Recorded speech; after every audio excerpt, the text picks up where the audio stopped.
Bienvenidos jóvenes a esta clase de formulación y evaluación de proyectos. Estaríamos ya prácticamente en la parte final de este tema. Así que pues vamos a retomar lo que vimos en la última clase. Hicimos una pequeña pausa de una semana, que fue pues cuando un servidor salió fuera. Gracias a Dios pues nos fue muy bien. En la competencia en que participé pues quedé en segundo lugar en mi categoría. Así que pues valió la pena todo el esfuerzo. Y claro, la experiencia de haber nadado en esas aguas cristalinas de Cancún, de arena blanca, donde pues durante todo el trayecto, aunque eran casi 5 metros de profundidad, se veía claramente el fondo del mar. Y pues todo lo que es ahí, los peces, pececitos que andan nadando, algunos de colores. Así que fue una experiencia muy gratificante. Así que ya regresando, pues entramos de lleno para hacer el último esfuerzo, que puedan concluir ustedes su trabajo y que se puedan desocupar de este semestre con una buena calificación. En esta parte, en esta clase, vamos a ver un ejemplo que les sirva a ustedes de guía. Prácticamente la evaluación económica y financiera viene a ser como juntar todas las piezas para formar el rompecabezas y tener la imagen completa de todo el proyecto. El trabajo de investigación de campo, el trabajo de ir a buscar información, de hacer cálculos, pues es todo el estudio de mercado y el estudio técnico. En esta parte, el estudio económico financiero básicamente es vaciar toda esa información que ya se obtuvo, que se recopiló, pues para obtener el estado financiero del estado de resultados, y a partir de este estado de resultados realizar una evaluación económica utilizando las técnicas de ingeniería económica, determinar si dicho proyecto en términos económicos es rentable o no rentable. Por lo tanto digo, es simplemente pues formar la imagen colocando todas las piezas en el lugar correcto. Prácticamente esta parte pues viene a ser un trabajo de escritorio, porque ya toda la información se obtuvo a través de la investigación de campo que ustedes realizaron. El ejemplo que les voy a dar es un ejemplo simplificado, con el objetivo solamente de presentar el procedimiento que se debe realizar. En el caso de un proyecto real o en el caso de su proyecto, pues va a ser un poco más extenso, pero el procedimiento es exactamente el mismo. Les anexé el archivo donde viene el problema que vamos a hacer, tanto el encabezado, el problema en sí, que es este que tengo aquí en mi mano, y la resolución en Excel. Por lo tanto, ténganlo a la mano mientras ven la clase para que puedan seguir paso a paso el procedimiento. Bueno, empezamos leyendo el encabezado del problema. Dice: una empresa que elabora envases de plástico contempla la posibilidad de ampliar su capacidad instalada. Después de una cuidadosa investigación, obtuvo la siguiente información: una inversión en maquinaria por $1 millón, la cual se deprecia en 10 años sin valor de salvamento. Edificaciones por 5 millones, las cuales se deprecian en 20 años sin valor de salvamento. Compra de un terreno por $2 millones. También se contempla una inversión en capital de trabajo que consta de efectivo $500,000, inventario de materiales $500,000. El horizonte de planeación de este nuevo proyecto es de 5 años. A continuación se presentan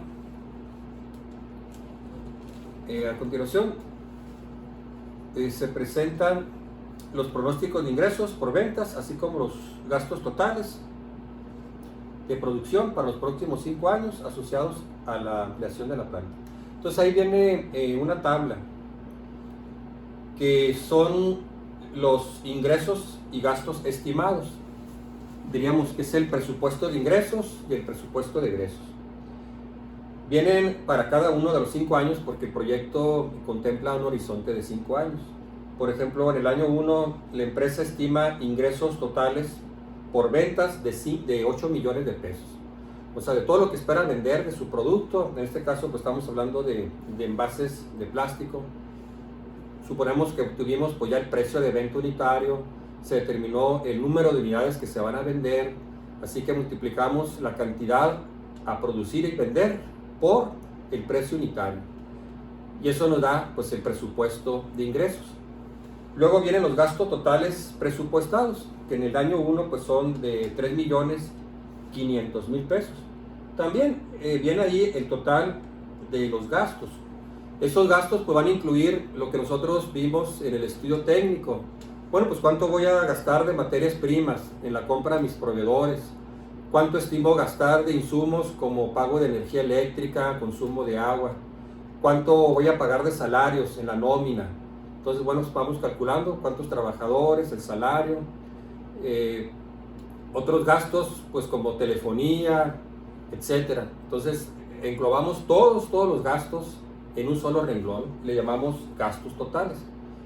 En la evaluación de proyectos, a diferencia de la contabilidad, aquí no nos interesa desglosar y clasificar los gastos con respecto a su origen o su aplicación. Aquí simplemente queremos hacer la evaluación. En la contabilidad de costos sí, hacemos una separación de los costos de producción, luego los gastos de operación, los gastos de administración, y vamos separando, ¿no? Gastos operativos, bueno, cuáles son de marketing, cuáles son gastos de ventas, cuáles son gastos, etcétera. Vamos haciendo toda la clasificación. En los costos de producción también, bueno, cuáles son costos de materias primas, costos de mano de obra, gastos indirectos de fabricación, etcétera. Pero en la evaluación de proyectos eso no tiene para nosotros relevancia, simplemente queremos hacer la evaluación total. Por lo tanto, aquí ustedes van a sumar todos los costos en un solo renglón. Todos los gastos que se hicieron en publicidad, los gastos que se están haciendo para pagar mano de obra, los gastos de quizá la renta de local, los gastos de insumos, los gastos de materiales, materias primas, etc. Y todos esos gastos los ponemos en un solo renglón, que serían los gastos totales presupuestados. Bueno, aquí en el ejemplo pues ya nos dan los ingresos estimados o pronosticados, así como los gastos presupuestados para cada año. Continúa el problema diciendo: la empresa paga impuestos a una tasa del 40%. Recuerden que la tasa de impuestos la establece el gobierno, que es lo que el gobierno exige como recaudación fiscal. Mencionaba en clases anteriores pues que por ley ya está establecido en la Constitución mexicana que los mexicanos tenemos la obligación de contribuir con los gastos del gobierno. El gobierno nos lo retribuye pues con servicios hospitalarios, seguridad pública, escuelas públicas, parques, etc. En este caso pues el problema supone 40%, lo cual ustedes pueden tomar también como referencia. Normalmente el ICR oscila alrededor del 30%, impuestos sobre la renta. Y aparte la Ley Federal del Trabajo también establece que de las utilidades que genera una empresa, el 10% se debe repartir a los trabajadores. Entonces, si son 30% de impuestos más otro 10% que la empresa debe repartir en utilidades a sus trabajadores, pues sumamos 40%. Así que yo les sugeriría que tomaran esa tasa, un 40%. Puede variar, ¿no? Porque a veces el gobierno sube un poco más la tasa o la baja, el impuesto sobre la renta. También a veces depende del tipo de empresa o del giro. También depende a veces del volumen de ventas. También cambia la tasa de impuestos. Pero pues para simplificar podemos tomar una tasa que vaya entre 30 y 40%. La empresa contempla financiar la inversión con un préstamo hipotecario industrial por 3 millones. La institución financiera cobra un interés del 12% anual, o sea, 1% mensual, a un plazo de 5 años. Entonces, tenemos la información sobre las inversiones.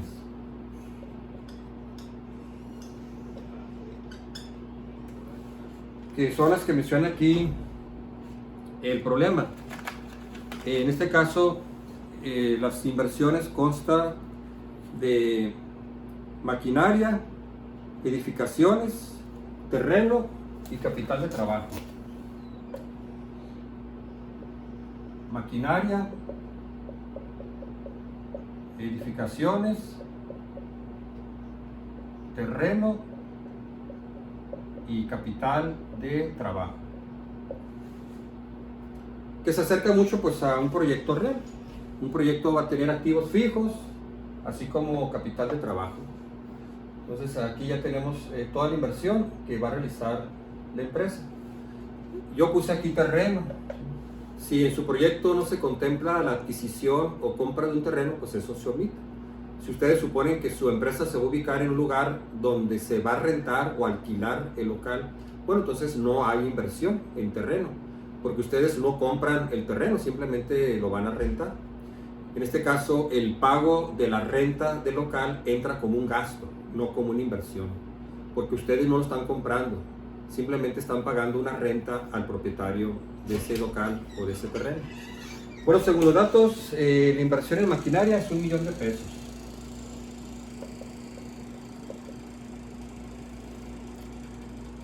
Esta se deprecia en 10 años sin valor de salvamento. Edificaciones, $5 millones. Este problema supone pues, que la empresa compra el terreno y sobre ese terreno hace las edificaciones.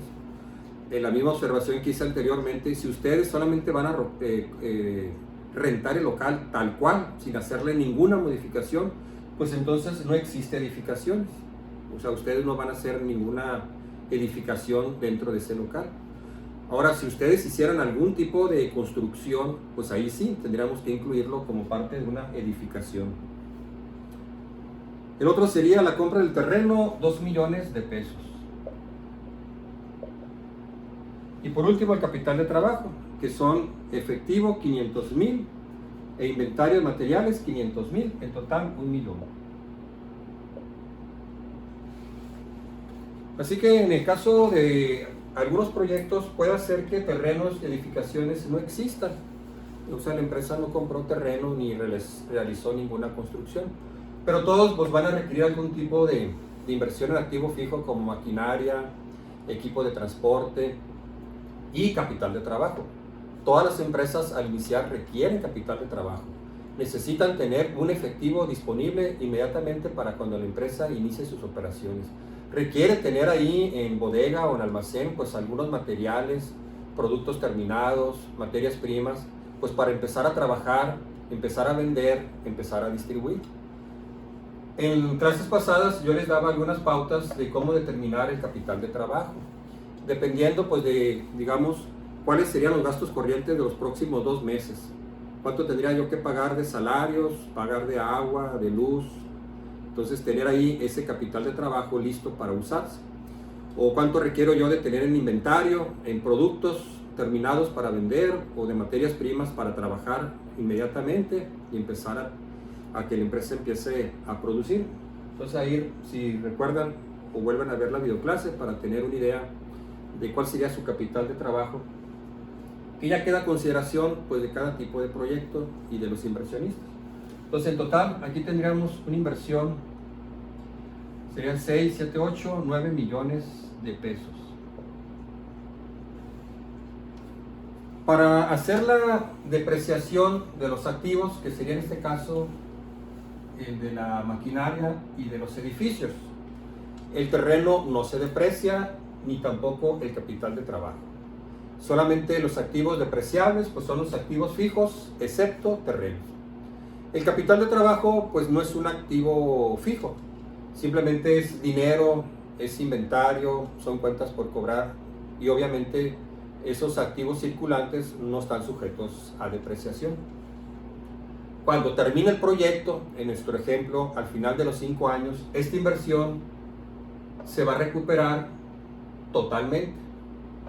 El terreno no se depreció, se mantienen los 2 millones de pesos. El capital de trabajo también se recupera íntegramente, el 100%.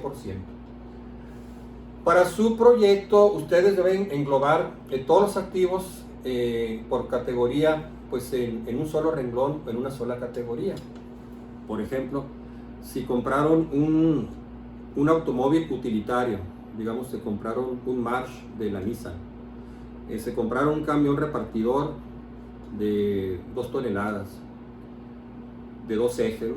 Y aparte compraron otro camión repartidor, entonces tienen 3 vehículos. esos 3 vehículos lo van a incluir como una sola inversión en equipo de transporte. Ya en el estudio técnico quedó desglosado. Aquí en el estudio económico financiero eso ya no es necesario. Entonces, bueno, sumo los 3 vehículos, el total de su inversión. Los vehículos se deprecian en 5 años y listo, ¿no? Hago la depreciación para ese total de la inversión. Igual en maquinaria. Ya en el estudio técnico sí quedó desglosado pues todos los diferentes equipos o máquinas que se adquirieron para el proceso de producción. Aquí solamente se pone el total. Bueno, pues que tengo una máquina, un extruder, aparte tengo una revolvedora, tengo aparte una estufa, tengo un horno, etcétera, ¿no? Entonces ya subo todos esos activos de maquinaria en producción y ya es un total, 1 millón, ¿no? Todo este equipo y maquinaria se deprecia en 10 años. Entonces ya lo pongo una tabla para todo mi equipo maquinaria. Otros equipos auxiliares, bueno, el aire acondicionado, quizá tenga que colocar ahí, si tengo un restaurante, muy probablemente voy a tener que tener un tinaco, almacenamiento de agua, una bomba hidroneumática, pues para mantener la presión en el local. Entonces el tinaco, la bomba hidroneumática, quizá también necesite un compresor para, digamos, las fines que tenga el proyecto, ¿no?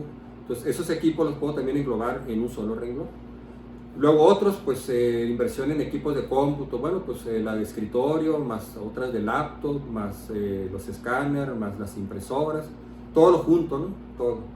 Bueno, que 2 computadoras de escritorio, otras 3 laptop, 3 impresoras, que una es láser, otra es de tinta, etcétera, y todo junto en un solo renglón. Entonces ya lo ponemos como equipo de cómputo en total. Este se deprecia en 3 años. Entonces, así lo deben hacer. Ya lo mencioné en la clase anterior, pero estoy volviendo a repetir. Por lo tanto, lo siguiente pues sería hacer la depreciación. El problema menciona que va a utilizarse un financiamiento. En la parte final del problema dice: la empresa contempla financiar la inversión con un préstamo hipotecario industrial por 3 millones. La institución financiera cobra un interés del 12% anual, 1% mensual a un plazo de 5 años. Por lo tanto, esta es la inversión total, los 9 millones. Pero se va a pedir un préstamo, que es el financiamiento. En este caso, por 3 millones de pesos.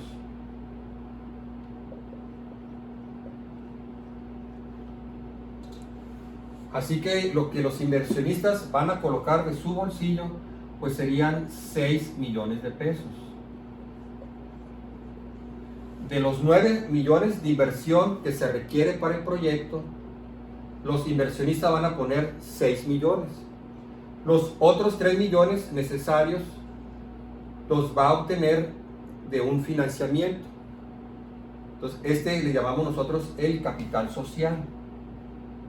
Es el de los socios. También le podemos llamar el capital accionario, o sea, las acciones que ponen los inversionistas. Entonces los inversionistas están aportando 6 millones de pesos. Y va a aparecer como un pasivo. Si lo pusiéramos en un balance general, bueno, del lado de los activos aparece el capital, perdón, del lado de los pasivos y capital contable aparece el capital social, 6 millones. Y luego viene pues el financiamiento, 3 millones de pesos, como una deuda. En este caso dice que es un plazo de 5 años. Si lo pusiéramos en un estado del balance general, pues lo pondríamos como un préstamo a largo plazo. Sería un pasivo a largo plazo. La empresa contrajo un crédito por 5 años. Los inversionistas aportaron 6 millones. Entonces ya tenemos un total pues de total de activos, bueno, total de pasivos y capital, 9 millones. Estos 9 millones en el balance general pues aparecen del otro lado, que sería pues todo esto que está aquí, ¿no? Lo que serían activos fijos, activos circulantes, que es el capital de trabajo. Entonces este sería, digamos, el balance general, que en este caso no lo vamos a ocupar, nomás lo estoy explicando pues para mostrar que de la inversión total estamos suponiendo un financiamiento.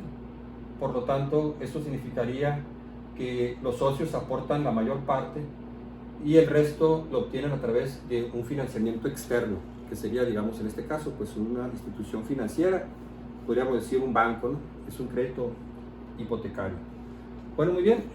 Esto lo vamos a ver quizá en lo que sea la última clase, que es la organización de la empresa. Cuando se hace la organización de la empresa en el acta constitutiva, pues se tiene que indicar quiénes son los socios y cuál es su aportación. Entonces esta parte final de cómo se va a constituir la empresa en su parte organizativa, lo voy a ver en la última clase. Pero ya aquí, pues este sería el primer paso, ¿no? Bueno, otro sería calcular la depreciación, que fue lo que vimos en la primera clase de esta última unidad. Entonces estaría, si tienen ahí a su mano el archivo en Excel, les puse ahí en la primera parte la depreciación, pues ténganlo ahí en la mano para que lo vean. Depreciación de maquinaria. El costo de la maquinaria, 1 millón. En este caso suponemos que no hay valor de salvamento. Ustedes pueden incluir en su estimación si esperan recuperar algo al final de la vida fiscal del activo. En este caso, en el ejemplo, yo puse 0. Igual, si ustedes quieren poner 0 o poner una cantidad, están en libertad de hacerlo. El periodo de depreciación son 10 años, entonces calculamos la base de depreciación y finalmente el monto de depreciación anual. Recuerden que la base de depreciación pues es el costo del activo menos el valor de salvamento. Y la depreciación anual pues sería la base entre el periodo de depreciación. Para el caso de la maquinaria, pues el monto de depreciación anual son 100,000 pesos. Esta tabla pues sería por 10 años, porque este activo de la maquinaria se deprecia en 10 años. Sin embargo, yo le puse hasta 5 años. La razón es que el proyecto dura 5 años. Yo cuando lo divida aquí, lo tengo que dividir entre 10, porque el activo se deprecia en 10 años, aunque el proyecto solo va a contemplar 5 años. Por lo tanto, cuando estemos en el año 5, este activo, la maquinaria, todavía tiene valor en libros, que serían los 500,000 pesos. Si hiciéramos la tabla hasta los 10 años, pues no hay problema. En el año 10, el valor en libros sería igual al valor de salvamento, sería 0. Pero en este caso, pues yo nomás lo puse para 5 años, porque realmente nomás nos interesan los primeros 5 años. Pero repito, para que no se vayan a equivocar, al momento de calcular la depreciación, tiene que ser la N el periodo de depreciación, 10 años. El activo se deprecia en 10 años, entonces N vale 10. Bueno, muy bien, ahora edificaciones igual. El costo de la inversión en edificaciones, 5 millones, sin valor de salvamento, se deprecia en 20 años. Base de depreciación, el costo del activo menos valor de salvamento. El monto de depreciación anual, pues es la base entre N. Esta N debe ser 20 años. No la vamos a poner 5. Los 5 años dura el proyecto. Pero este activo, las edificaciones, se deprecia en 20 años. Entonces aquí va 20. Y nos da pues una depreciación anual de 250,000 pesos. Hacemos la tabla igual, en lugar de hacerla por 20 años, voy a hacerla solamente para 5 años. De tal manera que el valor en libros del año 5 pues me va a servir a mí para tomarlo al calcular el valor de rescate. El valor de rescate al final de los 5 años en el proyecto pues va a ser el valor en libros del año 5 de la maquinaria. O sea, después de 5 años, ¿en cuánto puedo vender la maquinaria? Esa venta va a representar un ingreso para la empresa. El proyecto ya terminó, pero la máquina todavía tiene valor contable, por lo tanto lo puedo vender y tener un ingreso. Más el valor en libros en el año 5 de los edificios, que también tiene un valor monetario, más el 100% de la inversión en terrenos, más el 100% de inversión en capital de trabajo. Y este va a ser el valor de rescate al final de los 5 años. Estos valores en libros, pues lo voy a tomar de las tablas de depreciación. Por eso el primer paso es que ustedes hagan las tablas de depreciación de sus activos. Equipos de transporte, maquinaria, equipos auxiliares, etc., ¿no? Vuelvan a repasar la clase que vimos sobre inversiones. Tienen que incluir correctamente las inversiones que requiere su proyecto. Mobiliario, escritorios, el equipo que van a utilizar para sus procesos de producción o el servicio que van a ofrecer. Si es un restaurante, bueno, mesas, estufas, refrigeradores. Si es una empresa que va a elaborar pan, pasteles, bueno, pues necesitamos revolvedoras, hornos, camiones, equipos, etc., ¿no? Vamos a requerir algún sistema de ventilación como un aire acondicionado, computadoras, un extintor. Imagínense, pues, ya en el estudio técnico ustedes visualizaron todo lo que requiere su proyecto para su operación. Bueno, muy bien, entonces aquí tendríamos ya la depreciación. Bueno, por último, vamos a ver el financiamiento en esta clase. En la próxima clase vamos a ver ya la obtención de los flujos netos de efectivo y la evaluación económica. Que esa sería pues prácticamente la última clase de este tema. Va a quedar quizá una clase pendiente, que es la que mencionaba al inicio, sobre organización de la empresa. Necesitamos ver cómo se organiza una empresa, cómo se hace la acta constitutiva, cómo es la estructura de capital, en qué parte corresponde a capital social, qué parte corresponde al financiamiento, etc. Bueno, muy bien, entonces vamos a terminar esta clase con lo que sería el financiamiento. Tengan ahí a la mano pues el archivo en Excel sobre el financiamiento, que vendría a ser el financiamiento de los 3 millones de pesos, que es el préstamo. La empresa pide un préstamo por 3 millones de pesos. La institución financiera que otorga el crédito le va a cobrar un interés del 12% anual. Este será el interés del crédito. 12% anual, que viene a ser 1% mensual. El plazo del crédito pues serían 5 años. Este sería el plazo del crédito. La empresa pues debe pagar este préstamo en un plazo de 5 años. Entonces calculamos la amortización, que fue el tema que vimos en la clase anterior, en la clase, creo que fue la clase número 2. Utilizamos el factor A dado P, que es el factor que viene en ingeniería económica. Aquí me equivoqué, es A dado P. En este caso, pues P viene a ser el monto del préstamo. Estos 3 millones de pesos se va a pagar en amortizaciones constantes, una tasa de interés del 1% mensual y a un plazo de 5 años, que serían 60 meses. Aquí ponemos 60 porque los pagos van a ser mensuales, no van a ser pagos anuales, sino que van a ser pagos mensuales. Lo hago así porque así ocurre en la realidad.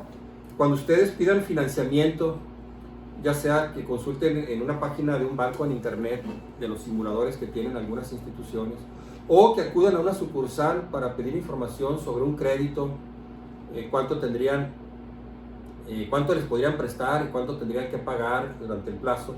Estos son por meses, ¿sí? Pueden ser que nos den la tasa por año, pero los cobros, uno paga un crédito mes con mes, no año con año. Entonces, por esa razón, pues aquí ponemos 60, ¿no? Bueno, ahí en el archivo en Excel viene pues el pago, la amortización, que sería 66,733. 66,733. $1.34 pesos por mes. La empresa tendría que pagar a la institución financiera cada mes 66,733.34 pesos. Al realizar los 60 pagos, pues con eso termina de pagar el crédito, los 3 millones que le prestaron más los intereses que le cobraron. Esta amortización pues le llamamos amortización constante, porque son pagos fijos, que es el más común que se utilizan. El que yo les puse en Excel sería muy similar al que ustedes van a obtener de una institución financiera. Les mencionaba en la clase anterior, y aquí lo vuelvo a repetir, ustedes no van a calcular esto, sino que la institución financiera se los va a dar. Por ejemplo, a mí en forma personal, a veces el banco a través de una tarjeta de crédito o débito me ofrece un crédito y me dice: ¿tiene usted un crédito preautorizado disponible? Lo puede pagar usted en 12, 18, 24 meses. El monto máximo que usted puede solicitar son, por decir, 100,000 pesos, con una tasa por decir, del 15% anual. Aunque esa tasa se va a aplicar en forma mensual, o sea, se va a dividir la tasa anual entre 12 meses. Y así es, o sea, si yo lo solicito el crédito, pues entonces ya me van a empezar a cargar pues la amortización mes con mes, ya sea a mi tarjeta de crédito o a mi cuenta de débito.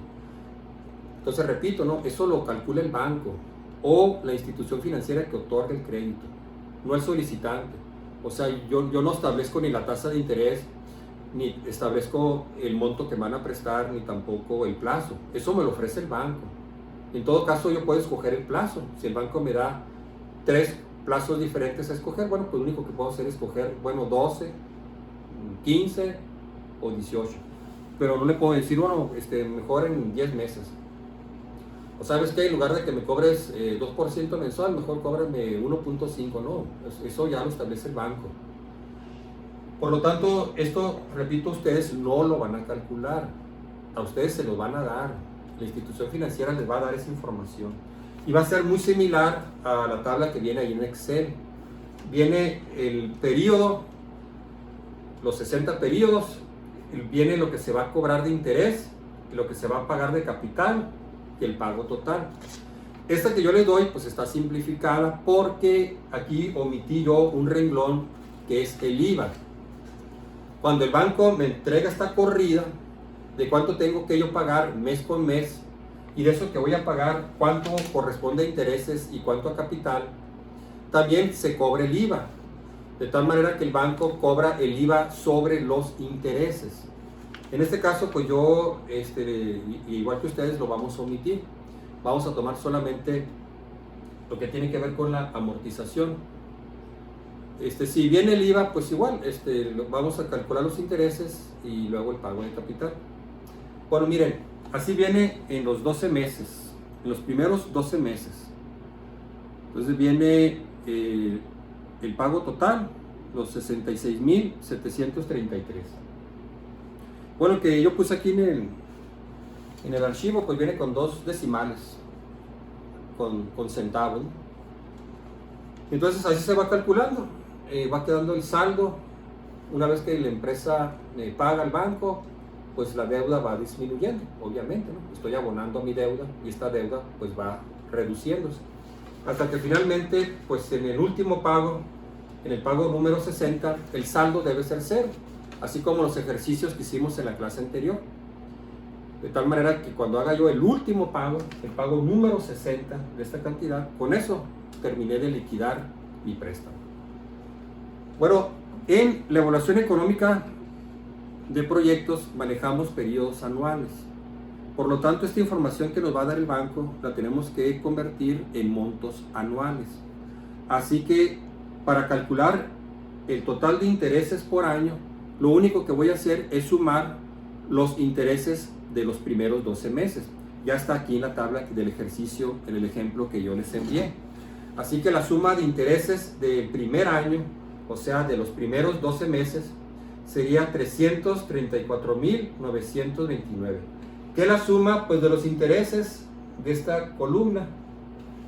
O sea, sumar los intereses del primer año los 30,000, los 29,633, más 29,262, etcétera, hasta los intereses del mes 12, 25,751.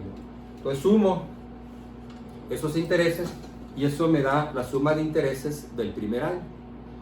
Luego igual haría la suma del pago de capital. Pues también de la siguiente columna, pago de capital, sumo los primeros 12 meses y eso me daría la suma del capital total del primer año. Lo mismo hago para el año 2. Sumo los 12 meses del segundo año, que sería la suma pues, de los meses del mes 13 hasta el mes 24. Esos 12 meses sumo los intereses y lo pongo como un total. Luego sumo el pago de capital de estos 12 meses del segundo año y lo pongo como un total, que sería aquí pues del segundo año la suma de intereses 275,845 y de capital 524,955. Bueno, pues así de sencillo. El banco me va a dar la corrida de los pagos que se deben de hacer mes con mes, el pago total desglosado en intereses y pago de capital. El pago total pues viene a ser tanto la suma del pago de intereses más el capital. Pero para hacer la evaluación económica tengo que separar los intereses del capital. Entonces por esa razón yo tengo que hacer la suma aparte de los intereses de cada año y la suma aparte del capital de cada año. Los intereses mencionados en la clase anterior son deducibles de impuesto. El pago de capital no es deducible de impuesto. Por lo tanto, por esa razón se separa.